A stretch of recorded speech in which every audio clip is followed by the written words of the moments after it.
ચલો હવે last update આપણે કયો ભણ્યા હતા? વન ટેલ ટેસ્ટ ભણ્યા હતા. એના પછી તમે 12 ગયા ક્લિયરમાં મેં થોડું બધું લખી દીધું. હવે આવ્યો ટુ મીન. કયો આવ્યો? ટુ મીન નો આપણે ગણીએ તો H0 એટલે નલ હાઇપોથીસિસ. નલ હાઇપોથીસિસ ની અંદર જો શું લાગશે? μ1 μ2. જે લાસ્ટ ટેસ્ટ ભણ્યા હતા એમાં સિંગલ મીન જ આપ્યો એટલે એક જ મીન આપ્યો હતો. અહીંયા મીન કેવા હશે? વધારે, એક કરતા વધારે એટલે બે મીન આપેલા છે એટલે ટુ મીન કહેવામાં આવે. પછી સ્ટેપ 2 તમારો સેમ ટુ સેમ H1 એટલે અલ્ટરનેટ હાઇપોથીસિસ. અહીંયા પછી શું છે? μ1 નોટ ઇક્વલ ટુ μ2 એટલે two tail test. μ1 greater than અને લેસ ધેન હોય તો એને વન ટેલ ટેસ્ટ કહે. Step 3 Z cap. એનો ફોર્મ્યુલા શું છે? ઇન મોડ્યુલસમાં x⁻1 - x⁻2 માનાંકમાં ભાગાકારમાં શું આવશે? ડિવાઇડમાં standard error of x⁻1 - x⁻2. હવે standard error of x⁻1 - x⁻2 એની ફોર્મ્યુલા શું છે? ઇન રૂટમાં સ્ટાન્ડર્ડ ડેવિએશન 1 નો સ્ક્વેર ડિવાઇડમાં n1 પ્લસ સ્ટાન્ડર્ડ ડેવિએશન 2 નો સ્ક્વેર ડિવાઇડ બાય n2. એ આપણું સ્ટેપ નંબર 3. સ્ટેપ 4 અને 5 તમારું જે હતું as it is same to same. Z tab @5% level of significance એ તમારું સ્ટેપ નંબર 4. સ્ટેપ નંબર 5 તમારું શું છે? Z ટેપ જો તમારું કેલ્ક્યુલેટર કરતા ટેબલ મોટું મળે તો H0 એક્સેપ્ટેડ ને H1 રિજેક્ટેડ. અને જો તમારું કેલ્ક્યુલેટર ટેબલ કરતા મોટું મળે તેનો મતલબ H0 રિજેક્ટેડ ને H1 એક્સેપ્ટેડ. હવે ક્વેશ્ચન નંબર 14 સ્ટાર્ટ કરીએ છીએ. મેં લખીને નાખ્યો છે અહીંયા, તમે ખાલી જોઈ લો. સેમ્પલ ઓફ કેટલો? 200 villages of a district A give average population કેટલું? 485 people with a standard deviation કેટલું? 50 people. સૌથી પહેલા ડિસ્ટ્રિક્ટ A નો ડેટા આપ્યો છે. સેમ્પલ કેટલા ડેટા આપ્યો છે? n1 કેટલો આપ્યો?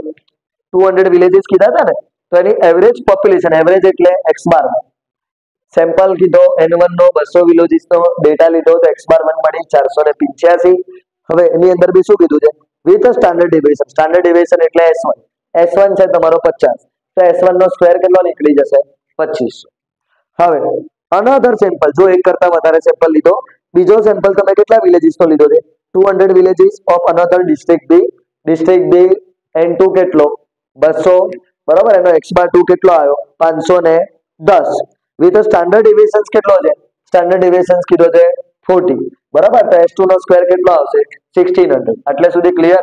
હવે સ્ટેપ નંબર 1 એટલે null hypothesis H0 is equal to μ1 is equal to μ2.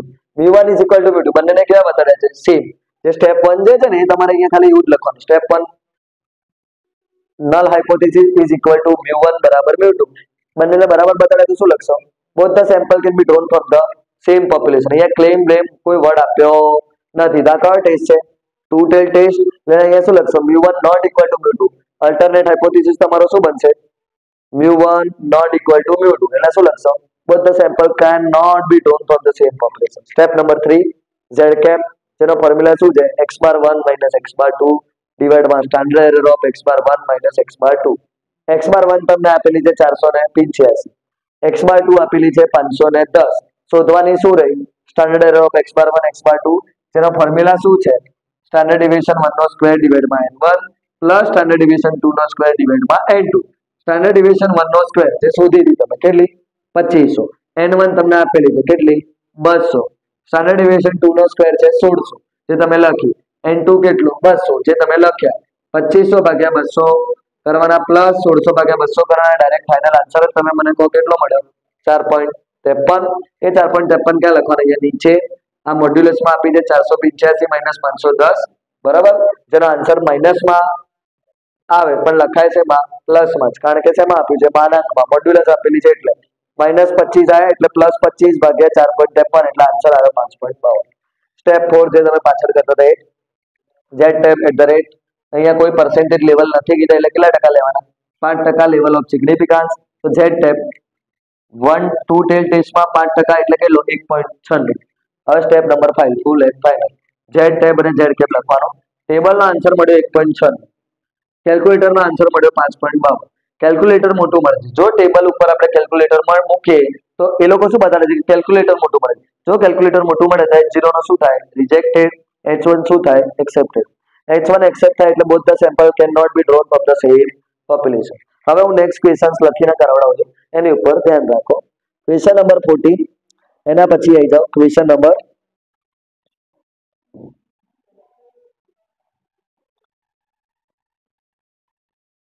Question number 20 done. કાઢો question number 20. A sample of કેટલી હાઇટ્સ આપી છે, કેટલા સોલ્જર્સ ની 6400 સોલ્જર્સ. કેટલા સોલ્જર્સ 6400. અહીંયા હું લખી દઉં છું question number 18 double question number 20 જે તમારે ડબલ મોસ્ટ આપી છે, ધ્યાન રાખજો. સૌથી પહેલા આપ્યો છે ડેટા સોલ્જર્સ. કોનો ડેટા આપ્યો છે? સોલ્જર્સ. કેટલા છે સોલ્જર્સ? 6400 સોલ્જર્સ છે જેમની હાઇટની ડિટેલ્સ આપી છે. સોલ્જર્સ હેઝ અ મીન, જેનો મીન કેટલો આપ્યો 67.45. સોલ્જર્સ કેટલા સોલ્જર્સ છે? N1 બરાબર 6400 સોલ્જર્સ છે, બરોબર. હવે એની અંદર એમની શું આપેલી છે? જોડે જોડે મીન હાઇટ આપી છે એ બધાની. x⁻1 આપી છે 67.45. ચલો વિથ સ્ટાન્ડર્ડ ડેવિએશન એટલે S1 2.56. S1 નો સ્ક્વેર કરી નાખજો. કોઈ કેટલો મળે છે S1 નો સ્ક્વેર? 2.56 નો વર્ગ 6.5536. આટલું રાખે 6.55. આટલું ક્લિયર પહેલું. ચલો એના પછી તમને બીજો ડેટા શું આપ્યો છે? 2.56 ઇંચીસ while a sample of કેટલા હાઇટ્સ ઓફ 1600 સોલ્જર્સ. હવે કેટલાનું આવ્યું? 1600 નું. while a sample of 1600 soldiers, 1600 sailors. પેલા સોલ્જર્સ હતા, હવે કોણ આયા? સેલર્સ. દરિયાઈના નાવિકો આપણે કહીએ છીએ ને sellers. Sellers as a mean કેટલા સેલર્સ છે આપણા?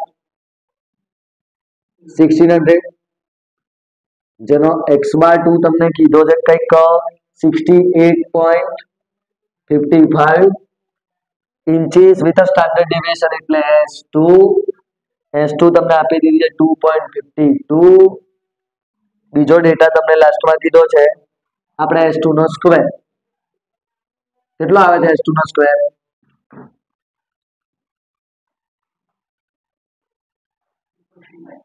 6.35. આટલું ડેટા ક્લિયર. હવે એના પછી કીધું do the data indicate that the sailors are on the average. પછી કયો વર્ડ લખ્યો છે? Taller than soldiers. એટલે સેલર્સ જે છે ને એ હાઇટમાં કેવા છે? સોલ્જર્સ કરતા ઊંચા છે. ટોલર વર્ડ આવ્યો. ટોલર ધેન વર્ડ આવે તો કયો ટેસ્ટ લાગશે? ઓટીટી એટલે એક છેડા વાળું પરીક્ષણ. ખબર પડી ગઈ? ક્વેશ્ચન ઓળખતા આવડવો જોઈએ ને ડેટા લખતા આવડવો જોઈએ તો જ દાખલો ઈઝી પડશે. Step number 1. સ્ટેપ 1 જે છે આપણો નલ હાઇપોથીસિસ H0 μ1 બરાબર μ2. પણ અહીંયા તો બંનેને કેવા બતાડ્યા છે? સેમ બતાડ્યા છે. સેમ બતાડે એટલે લાસ્ટ જે સ્ટેટમેન્ટ છે ને સ્ટેટમેન્ટ વાંચો. લાસ્ટ સ્ટેટમેન્ટ તમારો શું છે? સેલર્સ એ કેવા છે તમારા હાઇટમાં? Sailors are average taller than soldier. તો મેં અહીંયા તો કેવા બતાડ્યા છે બંનેને હાલમાં? સરખા બતાડ્યા છે. તો પછી મારે ત્યાં એવું લખાય કે બંને ટોલર છે સેલર્સ. સેલર્સ એટલે કોને આપણે ધારીએ? 2 છે અને પેલું કયું છે? 1 છે. તમારે અહીંયા શું લખવું છે? બોલો. Sailors are not average taller than soldiers. Sailors એ કેવા છે હાલમાં? ઊંચા નથી, કારણ કે બંનેને કેવા બતાડે છે? સેમ જ. તો સ્ટેપ 2 પરથી તમને લખી શકો છો H1 μ1 ભાઈ આપણો μ2 એટલે આપણા પાછળ વાળો ડેટા. સોલ્જર્સ પહેલો છે, સેલર્સ પછી છે. સેલર્સ ને કેવા બતાડવાના છે? મોટા. તો જો સેલર્સ કેવા છે? મોટા જ છે ને. અહીંયા બધાને કેવા બતાડવાના? સરખા. હવે કેવા બતાડવાના છે? મોટા. મોટા બતાડવા તો કઈ સાઇન યુઝ કરશો? લેસ ધેન ની કે ગ્રેટર ધેન ની? આ x⁻1 એટલે હાલમાં આમાં ઝૂમ કરો μ1, x⁻2 એટલે μ2. કોણ મોટું છે? μ2 મોટો છે ને, તો કઈ સાઇન આવશે? લેસ ધેન ની આવશે ને. કેમ? કારણ કે μ2 એટલે કોણ છે? સેલર્સ છે ને આપણો. ક્લિયર? હાલું ડન. હવે અહીંયા શું લખશો? બોલો. સેલર્સ આર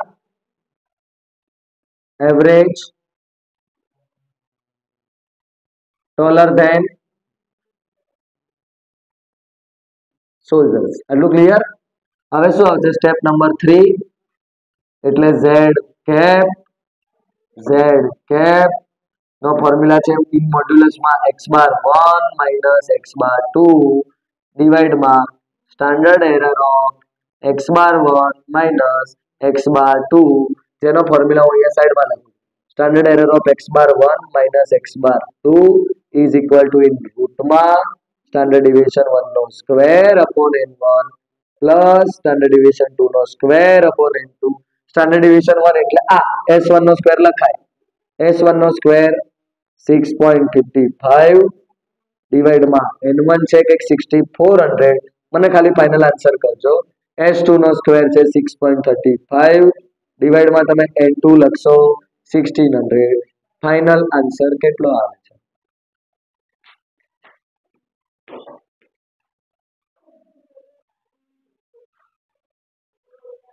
કેટલો આવે છે?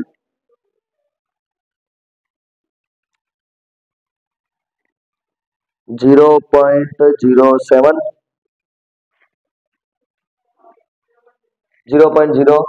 Okay done. 0.07 અહીંયા લખી દીધું મેં. અહીંયા સુધી ડન. હવે અહીંયા ધ્યાન આપો. x⁻1 તમને ખબર છે કેટલી છે? 67.45 માઇનસ 68.55 ડિવાઇડમાં 0.07. ઉપર ભલે માઇનસમાં આવે પણ માનાંકના લીધે એને લખાય છે માં પ્લસમાં. ફાઇનલ આન્સર મને ખાલી કહો એનો. કેટલા? 50.71. ઝેડ કેપ મળી ગયો. Step number 4 Z tab @ level કીધા છે ક્વેશ્ચનમાં? નથી કીધા. 5% લેવલ ઓફ સિગ્નિફિકન્સ. શું આ ખોટો આવે છે? કેટલો આવે છે? તો 15.57. ઓકે 15.57. આ તમારો કયો ટેસ્ટ છે? One tail test. તો વન ટેલ ટેસ્ટમાં ટેબલનો આન્સર વન ટેલ ટેસ્ટમાં કેટલો? 1.6455%. સ્ટેપ નંબર 5 તમને ખબર છે. ઝેડ ટેબ લખો, ઝેડ કેપ લખો. ટેબલ 1.645 નું છે. કેલ્ક્યુલેટર 15. કેલ્ક્યુલેટર મોટું મળે છે ટેબલ કરતા. તેનો મતલબ તમને ખબર પડી જ જાય. H0 may be rejected, H1 may be accepted. જે એક્સેપ્ટ થાય એનો આન્સર શું છે? Sailors are average taller than soldiers. આટલું clear? Done. Sailors are average taller than soldiers. ના પોઝ કર. ચલો લાસ્ટ 2 ક્વેશ્ચન્સ હવે આવી જાઓ.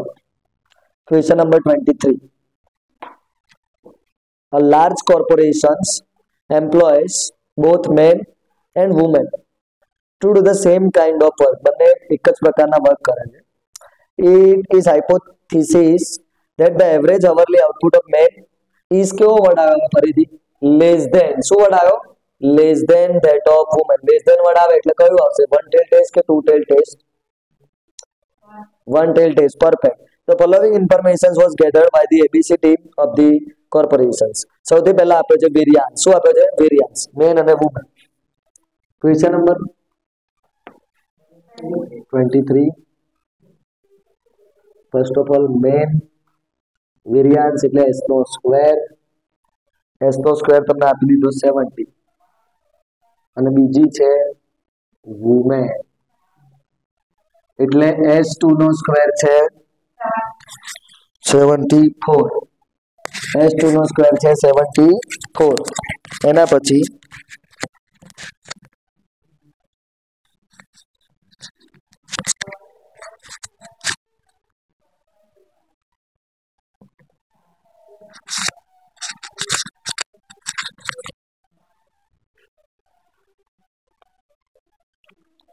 પછી જે સેમ્પલ સાઇઝ એટલે n1 અહીંયા n2. સેમ્પલ સાઇઝ છે 36 બંનેની સાઇઝ સેમ જ લીધી છે. એના પછી છે સેમ્પલ મીન એટલે મધ્યક એટલે x⁻1 x⁻2. Your x⁻1 is 150 અને બીજામાં થશે 153. સ્ટેપ 1 તો આપણું સેમ જ છે. સ્ટેપ 1 આપણું શું છે? Null hypothesis H0 is equal to μ1 બરાબર μ2. લખ્યું સ્ટેપ 1 H0 μ1 બરાબર μ2. હવે પછી શું લખશો? બંનેને હાલમાં કેવા બતાડે છે? સેમ બતાડે છે. સેમ બતાડે તેનો મતલબ એમણે શું કીધું છે? લેસ ધેન છે, ગ્રેટર ધેન છે, એવું કંઈ કીધું છે ને? તો લાસ્ટ સ્ટેટમેન્ટ હાલમાં શું લખવું પડે? જે છે ને એ પૂરેપૂરું લખી દો. Average hourly output of man, average hourly output of man, પછી નોટ લોઅર ધેન, હાલમાં લોઅર છે કે બંનેને સેમ બતાડી છે? સેમ બતાડી છે ને, તો શું લખશો? Not lower than that of women કરતા ઓછી છે નહીં, કારણ કે બંનેને કેવી બતાડી છે? સેમ જ બતાડી છે. તો બીજો આન્સર શું થશે? μ1 ભાઈ કેવી છે? લેસ ધેન ગ્રેટર ધેન કઈ સાઇન કરશો આપણે? વુમેન કેવી છે? વધારે છે ને, તો μ2. કયો ટેસ્ટ થયો આ? OTT, one test. Average hourly, અહીંયા તમે બતાડી શકો છો આઉટપુટ ઓફ મેન કેવું છે? Lower than that of women. આટલે સુધી ક્લિયર પહેલું? હવે એની અંદર પછી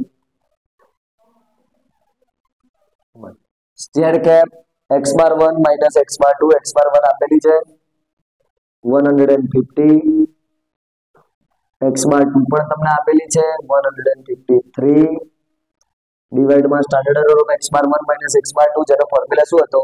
રૂટમાં સ્ટાન્ડર્ડ ડેવિએશન 1 નો square divide by n1 plus standard deviation 2 નો સ્ક્વેર ડિવાઇડ બાય n2, એટલે s1 નો સ્ક્વેર 70 ડિવાઇડમાં 36 પ્લસ 74 ડિવાઇડમાં 36, ફાઇનલ ખાલી આન્સર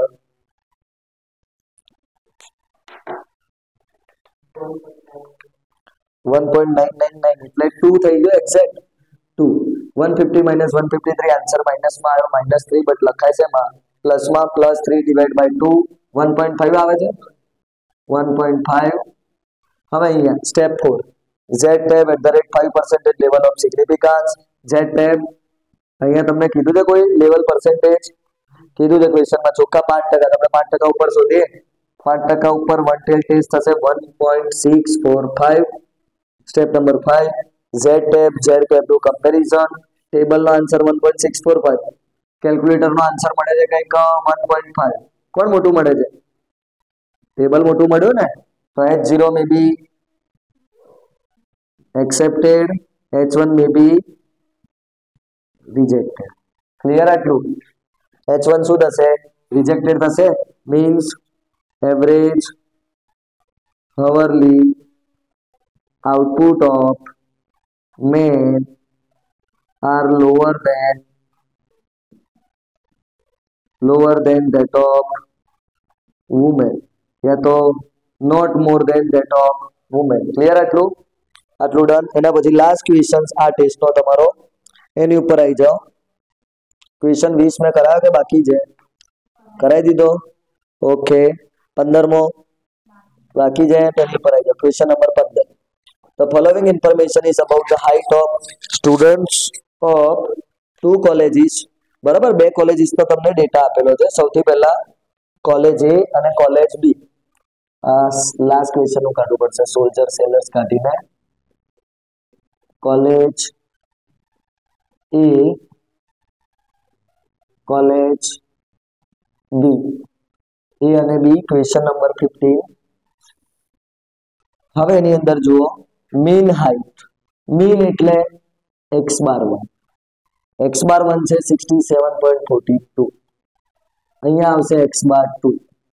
x⁻2 છે 67.25. અહીંયા પછી SD એટલે સ્ટાન્ડર્ડ ડેવિએશન એટલે S1.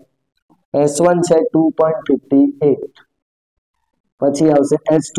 S2 આવશે 2.5. ભાઈ એનો ડાયરેક્ટ સ્ક્વેર કરી દો. S1 નો સ્ક્વેર કરો, S2 નો સ્ક્વેર કરો, તો મને આન્સર આપો. S1 નો સ્ક્વેર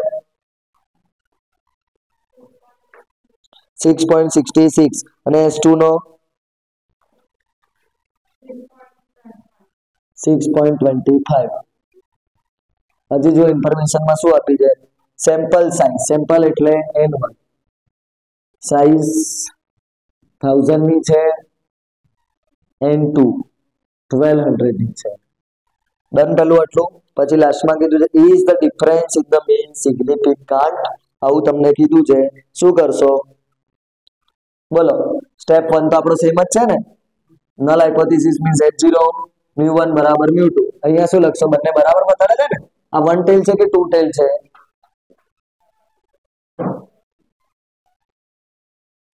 ટુ ટેલ ટેસ્ટ જ થશે ને. કેમ? કારણ કે આ બધા વર્ડ આપ્યા નથી, બરાબર. ટુ ટેલ ટેસ્ટ પ્રમાણે અહીંયા આપણે લખીશું પહેલા તો બોથ ધ સેમ્પલ્સ, બંને સેમ ડેટામાંથી લીધા છે કે અલગ અલગ ડેટામાંથી છે?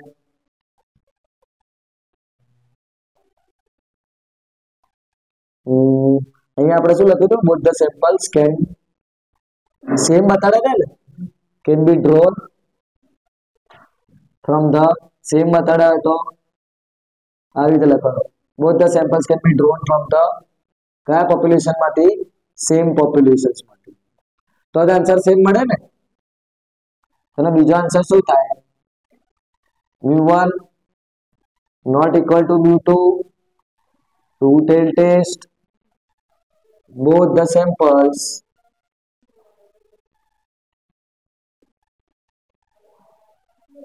can't be drawn from the same populations. Same populations માંથી આવશે નહીં. ટુ ટેલ ટેસ્ટ ખબર પડી ગઈ. ચલો step number 3, z cap. z cap is equal to x bar 1 minus x bar 2 in modulus divided by standard error of x bar 1 minus x bar 2.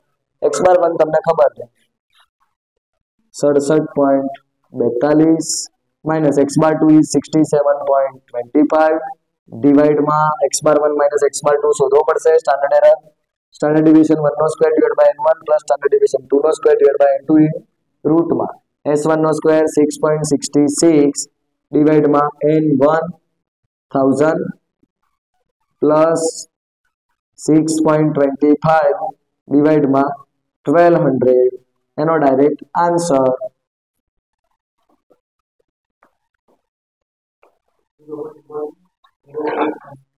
0.1089. Okay, 0.1089 મૂકીને final answer કેટલો આવે છે?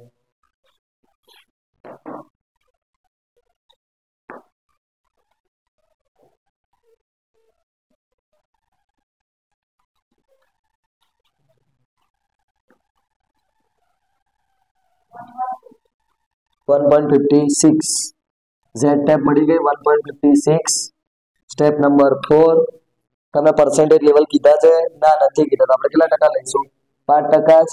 Z tab @5% level of significance. Test છે two tail test, 5% 1.96. Step number 5, Z tab અને Z cap નું comparison. Table 1.96 નું, calculator 1.56 નું. Table શું મળે છે મોટો, તો H0 may be accepted,